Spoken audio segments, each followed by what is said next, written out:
அங்கம் இரு கூறாய்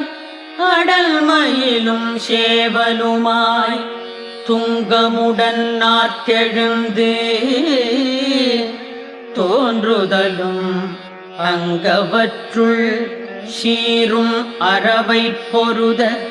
சித்திரமயில் வாகனமாயேறி நடாத்தும் இளையோனே மாறிவர் சேவல் பகையை திரள் சேர்ப்ப